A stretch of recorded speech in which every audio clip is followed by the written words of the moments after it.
Bonjour à toutes et à tous, bienvenue sur ma chaîne pour pas une guidance du coup, pour un partage d'un livre que j'ai lu il y a au moins 3 4 ans et je fais un petit clin d'œil à Marie-Laure qui m'en a parlé dernièrement. Je lui ai dit: ah mais je l'ai lu ce livre, j'aimerais bien le relire, donc je l'ai commandé et je l'ai dans les mains.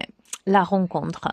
C'est un livre extraordinaire qui parle de la rencontre entre les êtres, entre les âmes.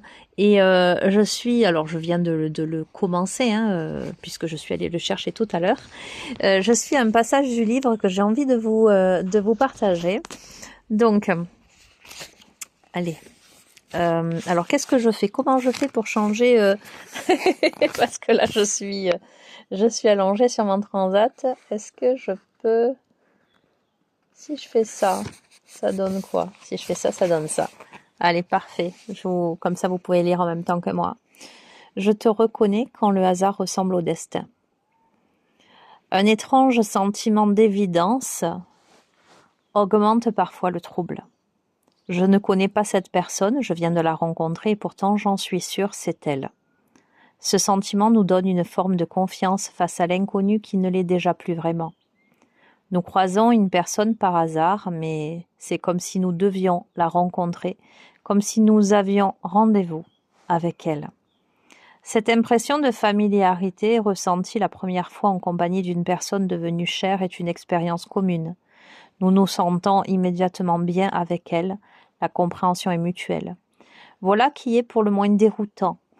Comment peut-on être plus à l'aise avec un inconnu qu'avec des gens fréquentés depuis longtemps ? Tout se passe comme si, par cette rencontre, je renouais avec du connu, comme si, au lieu de faire ta connaissance, je te reconnaissais.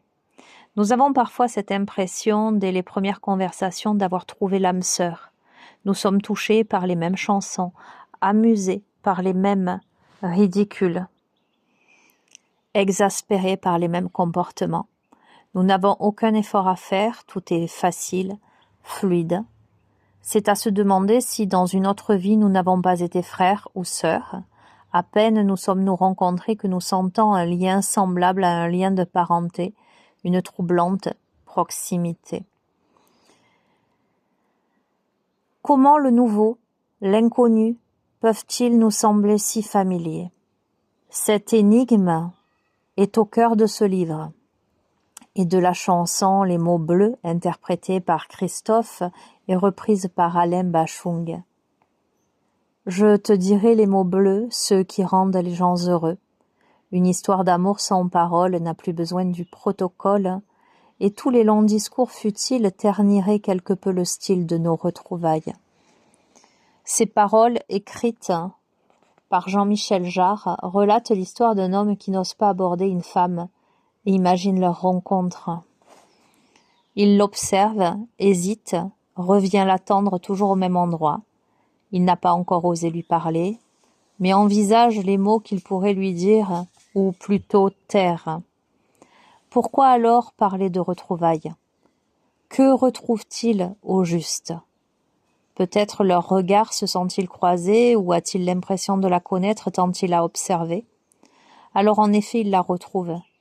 Mais il renoue aussi peut-être avec une part de lui, de son enfance, de son histoire, d'un univers qui a été le sien, des hommes ou des femmes qui l'ont construit. Le choc de la rencontre est parfois tel qu'il peut également avoir l'impression de découvrir le sens même de son existence dont il s'était peut-être écarté, la vérité de son destin. Il n'a toujours pas entendu le son de sa voix, mais il croit en ce qu'il sent en lui, il se fait confiance. Il n'y a pas de hasard, il n'y a que des rendez-vous, aurait dit Paul Éluard. Il peut s'agir d'un rendez-vous avec l'autre, avec soi ou avec son destin, thème cher aux poètes surréalistes.